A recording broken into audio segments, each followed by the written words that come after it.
Onde o Brasil errou com a Covid?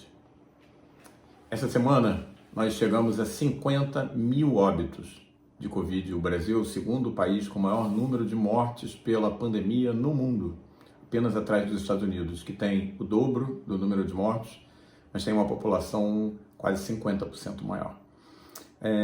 A diferença é muito clara, por exemplo, com a Argentina, um país que tem menos habitantes que o Brasil, mas não chega a ter 1.000 mortos, e é nosso vizinho de fronteira.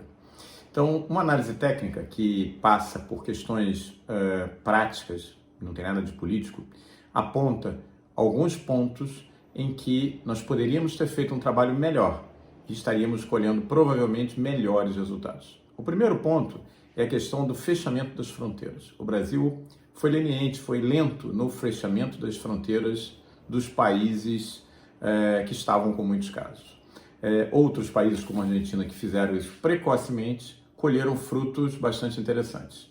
Um segundo ponto, que é crônico, é a falta de testagem. Nós temos em torno de 1.200.000 pessoas testadas para uma população de 210 milhões. Ou seja, nem 0,5% da população está sendo testada. Os países que tiveram melhor sucesso no controle são aqueles que têm testado a sua população de maneira ampla, para ter uma noção clara do chamada imunidade de rebanho. O terceiro ponto e aí envolve todos nós, é a quarentena falha. Em alguns pontos, em alguns locais do país, a quarentena até começou precocemente, mas ela foi falha em muitos momentos, houve pressão, lobby para que as atividades voltassem antes da hora, as pessoas em muitas áreas periféricas da cidade não seguiram a orientação da quarentena, não usaram a máscara como deveriam. E aí é uma questão que envolve toda a população, não apenas o governo. A outra coisa complicada foi a briga política. Nós tivemos essa briga política em várias esferas.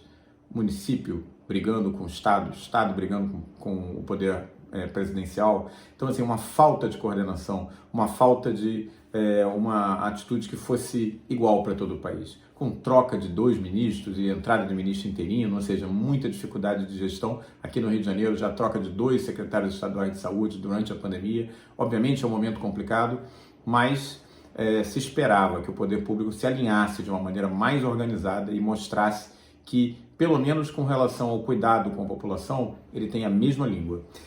Um terceiro ponto é, obviamente, o SUS, sucateado.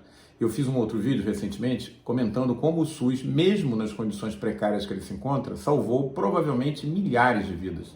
No entanto, nós poderíamos ter feito um trabalho muito melhor se nós tivéssemos tido investimento regular nos hospitais públicos, nos postos de saúde, nas campanhas de vacinação nos últimos anos. Como isso não aconteceu, os hospitais estão sucateados e os pacientes têm sofrido as consequências disso. Um outro ponto é o recente apagão de informações que foi orquestrado, obrigando com que a mídia tivesse que organizar sua própria contagem, como se a pandemia fosse culpa de alguém. Na verdade, ela é uma diretriz biológica. Então, é fundamental se testar e ter os dados corretos para a gente ver para onde a gente está andando. Então, por tudo isso, infelizmente, no conjunto da obra, o Brasil é o segundo país com o maior número de mortes, 50 mil óbitos. Infelizmente, essa não é uma razão para nós comemorarmos, muito pelo contrário. Continue com a gente, que tem mais informações.